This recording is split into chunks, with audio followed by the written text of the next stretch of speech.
sama gars yi xam naa ne namoon ngeen ma mais maa leen raw. Ça fait un super bail que je n'ai pas parlé du rap galsen. Comme vous le savez, si weeru koor la ñu jugee ak coupe du monde bi di daw actuellement xam nga on est au terme dimanche le final bi. Donc c'était pas trop le moment ni l'occasion pour moi de faire des vidéos sur le rap galsen. C'est mes vidéos, rien n'a changé, juste que j'ai un décor d'enfer avec des grills d'enfer, c'est ça. Puis c'est décontracté, d'où émission, d'où télé, d'où radio. C'est moi et vous, Sénégalais lambda, et vous. On va essayer de faire une vidéo analyse critique du projet de Elzo Jamdong. Il n'y a pas de suspense parce que vous l'avez vu au titre de la vidéo et à la miniature. Donc je reviens à le fait que moi j'ai fait une vidéo sur le rap galsen dont c'était pas le moment ni l'occasion qui s'était présenté pour moi di ko def. Donc moi absence. Le projet est sorti le 29 juin 2018 et une coïncidence vraiment, c'était le jour de mon birthday et l'album est tombé, bam. Déjà il y a eu le teasing sur YouTube à l'annonce du projet. Elzo nous a dit carrément il sort son 4e projet, Massina encore une fois, et Free Dope, Free Season, Fring Dong, et on s'adonne à un Fring quelque chose parce qu'il est trop dans le concept Free qui était son premier nom d'artiste encore. Donc de Fogno Indi Massina, un nom vraiment, tu te demandes, nous le vocabulaire sénégalais. Massina c'est juste, pour ceux qui ne le savent pas, le surnom de son grand-père, Moï Tourondo, son grand-père. Donc il a pris ça pour rendre hommage à son grand-père. L'album est constitué de 7 titres, 0 feat, 3 différents beatmakers. Donc Mr Chair, vous le connaissez, Momo Faral di Dorel sur un projet mieux, mais gérer qui production biti. Mais là il a essayé de voir un peu de gauche à droite parce que Gisnenko avec ses derniers clips comme Gentleman, c'était Euroglyph. Donc Euroglyph revient avec une prod. Mais Yala Yana, Drake qui a fait 2 prods aussi, lourd. Un projet encore une fois en indé parce que Elzo il n'a signé dans aucun label majeur de disques, comme on peut dire avec KZ, label musical, maison de production, maison de disques. Donc lui il a signé avec aucune grosse production, on le voit souvent avec Open Entertainment. Ça c'est un label indé. Il fait la sauce avec ses gars, en tout cas il n'est pas encore dans un gros label. Et pour dire quelque chose sur Elzo Jamdong avant de se plonger dans l'univers de son album, de son 4e album, il faut savoir que Elzo est l'un des seuls rappeurs qui n'est pas basé au Sénégal, qui est en extérieur et qui arrive à compétir avec les jeunes rappeurs qui sont ici. Donc mu ngi ci game bi mënoo lim 5 rappeurs te doo ci teg Elzo Jamdong. Malgré la distance, il envoie du lourd, gars ñu koy suivre. Je ne vais pas analyser, je ne vais pas critiquer track by track parce que les 2 premières écoutes, c'est pas une réaction à chaud tout ça parce que j'ai écouté le projet en boucle, donc je vais donner mon ressenti, man le concerné, ça n'engage que moi, et aussi pouvoir échanger dans les commentaires, gars tamit ngeen joxe seen contribution. Les débats vont se passer là-bas quoi, ngeen joxe seen aspect dessus et tu fais aussi, on va voir ma note personnelle et aussi vous allez donner vos notes. Pour moi le son Baïma, c'est un son vraiment qui m'a accroché. Baïma, le seul problème de ce son selon moi c'est que le son est trop long, il faut que trop son bi mënoon na ko gàttal, mais peut-être aussi c'est que ce son bi dafa spirituel quoi, ça touche vraiment un entendement vraiment très spirituel. Ça parle de Satan, tu vois, il a personnifié Satan, il est en train de raconter comment Satan détourne les gens des prières et tout ça, et c'est vraiment encouragé parce que on sait que on est dans un monde où c'est le mainstream qui domine. Genre ils aiment plus les sons bounce, les sons au club, les sons qui marchent, les sons qui sont en top tendance et tout ça. Donc si tu fais un son conscient, les gens, un son spirituel limite, les gens ne vont pas trop accrocher. Donc il a osé faire ce son et ça peut toucher vraiment la jeunesse qui écoute le son, et vraiment c'est à saluer. Mais comme je reviens à ce que j'ai dit, 6 minutes pour ce son, vraiment c'est un peu long, les refrains c'est un peu répétitif et tout ça. Donc, composant et Kibir, amno solo quoi. Il fallait la peine et le coup de le faire, et il a fait. Il a fait tout un truc à déballer dans ce track, il a fait. Donc pour 2 tracks, il a fait ça en 6 minutes, un son bahema spirituel qui... C'est la réalité, les gens le vivent, il a vécu, les gens le vivent, les gens vont se retrouver à travers ce son. Maintenant, j'en viens au son Yalla Yana. Yalla Yana. Vous m'avez déglo tap à quelques secondes du son, j'ai senti carrément l'influence du son. Le son est, comme le mot du fortement inspiré par le son de Yo Gotti, Down in the DM. Tu vois, c'est ça. Bon écoute déglu, pause yi ak nu mu ko woyee xaaral ma wax leen pour ñi faral di déglu comme le son de Doudou fait des vidéos, son clip là yëkkati sa tubéy moom foofu daf ko genre remix la def quoi. Il a repris le beat, il a repris la gain bi du flow bi mu ci tegu kon Elzo Down in the DM son bi ça t'a fortement inspiré. C'est le même délire, c'est le même flow, similitude très rapproché. Comme ça t'a inspiré et tu l'as fait. Mais moi je valide le son fort. En tout cas c'est un son vraiment yalla yana. Le concept de l'album vraiment, tu retrouves là-dedans le développement personnel, le surpassement. Elzo a un message pour le petit projet quoi, vraiment. Et ça vraiment j'ai kiffé quoi. Parce que très rare les rappeurs qui font des albums du développement personnel, comment croire en soi, le marketing de son que j'ai kiffé, moi coulisses. Vraiment. Son coulisses, vraiment, Elzo, il s'est carrément dévoilé. Il a parlé de lui. Il s'est mis à nu dans ce son.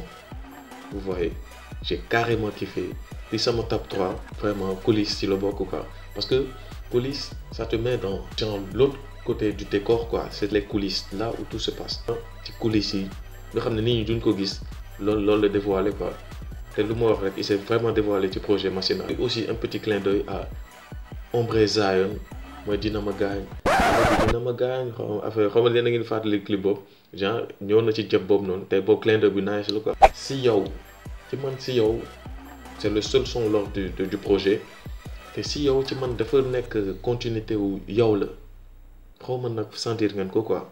Si yow la déjà les trucs sont un peu proches, tu vois. Il toise quelqu'un, si yow la en référence une go. Donc c'est une continuité, ça c'est la même thématique. Et aussi par rapport à ce son, l'ambiance se trouve quasiment dans le refrain quoi.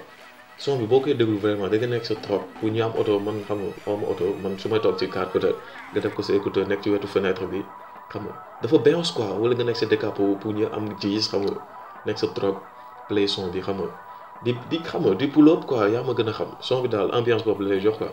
Mais quand on couplet vraiment c'était pas trop, c'était du mainstream quoi, c'était pas, y a pas trop d'écriture quoi, il s'est pas cassé la tête.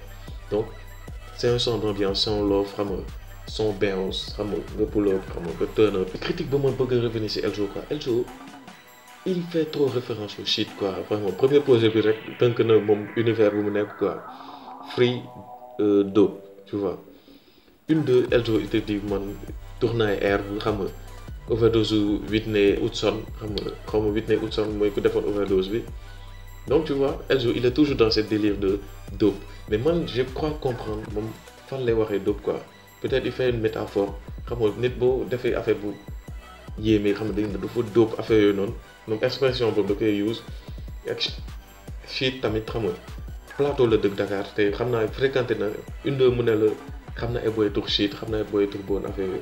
Mais genre c'est pas sur lui personnellement, c'est un consommateur de bœuf, mais il aime trop parler de shit, il aime trop faire référence au shit. Il aime des métaphores avec shit quoi. Vraiment c'est un truc qu'il a marqué dans sa vie et il en parle dans ses sons. Jungle Manap, un son vraiment que j'ai surkiffé. Développement personnel de mon endroit tantôt. Il fait référence au talib. Nini dañ ko jappé condamnation la quoi, da nga purger peine. Lolou len dro.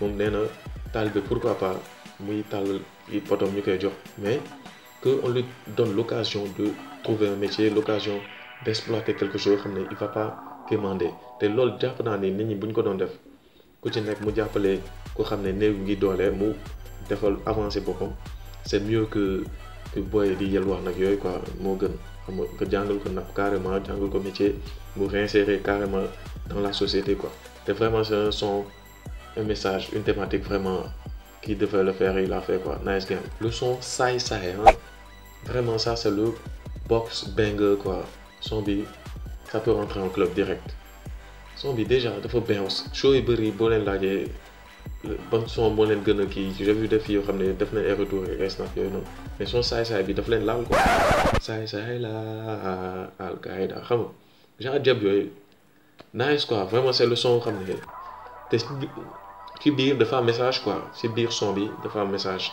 dama ni Papa Shit nga di ko déglu mais am na message ci biir moom Saay Saay bu mu wax y a beaucoup de messages genre c'est un gars infréquentable un gars xam ne jubul Saay Saay en français c'est un malhonnête un gars xam ne kàccoor xam nga c'est ça quoi donc il parle de ça xam nga il fait référence pas à lui mais il y a des gens comme ça chacun de nous il y a un Saay Saay quoi zéro garantie il n'était pas destiné à percer dans ce game mais il a réussi quand même tu vois il en parle dans ce son et vraiment c'est l'un des sons aussi que je kiffe. À ma conclusion du projet de Elzo Jamdong Massina son 4e projet solo déjà 7 titres c'est inhabituel de voir peut-être à l'ancienne il y a des gens qui faisaient les cassettes avec face A face B 400 mais avec dans les dernières années on voit que les albums comportent minimum 10 titres 11 titres jëm kaw quoi mais moom il a osé faire ça en 7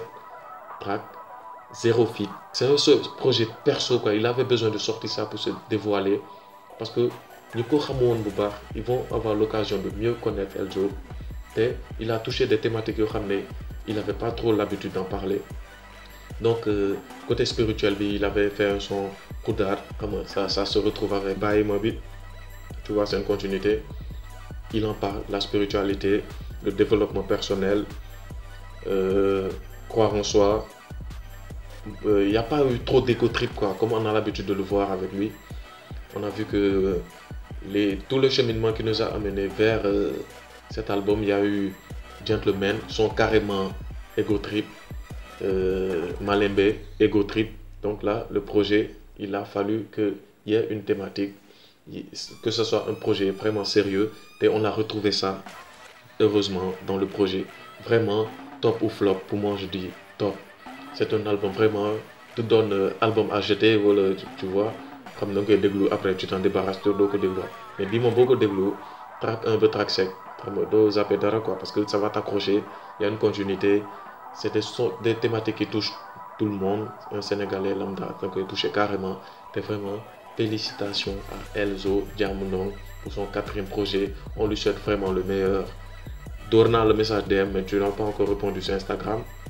j'espère que vous allez kiffer cette vidéo donc merci de lâcher le maximum de pouces bleus et je tiens aussi à remercier ñëpp ñi moo xam ne de près ou de loin ils me soutiennent et c'est vous ma force c'est grâce à vous que je continue à faire des vidéos ndax sans yéen du ma dem quoi franchement et je remercie parfois je suis dans des moments de galère je casse les couilles aux gens parce que j'ai pas encore le wifi chez moi je mets en ligne mes vidéos avec des passes internet et big up à mon gars Boubacar Kébé je te l'avais promis moo may dépanner quoi ci pass yi vite fait mu yónnee ma 500 MO wala yooyu noonu ak ñeneen ñi ñaari cheikh yeeg waaw tout le monde quoi big up à ma famille xam nga j'ai pas trop eu l'occasion de big upper ma famille maman je t'aime mes sœurs je vous aime mon frère je t'aime mes neveux je vous aime je vous kiffe vous qui me regardez vous tous xam nga Freedom xam nga jàmm dong c'est le moment où c'est le jàmm quoi donc je profite de ça pour partager cet amour là avec vous les critiques de Matt is back xam nga et aussi c'est ça tout a été dit maximum de pouces bleus si vous avez kiffé partagez surtout abonnez-vous défoncez-moi ce pouce bleu objectif vraiment c'est d'atteindre les 100 000 abos je sais pas si ça peut se faire mais j'y crois vraiment au plus vite pourquoi pas Donc c'est permis de rêver. Donc c'est ça. Je crois que tout a été dit. Donc merci, à la prochaine. Je vous kiffe. Gili Gili.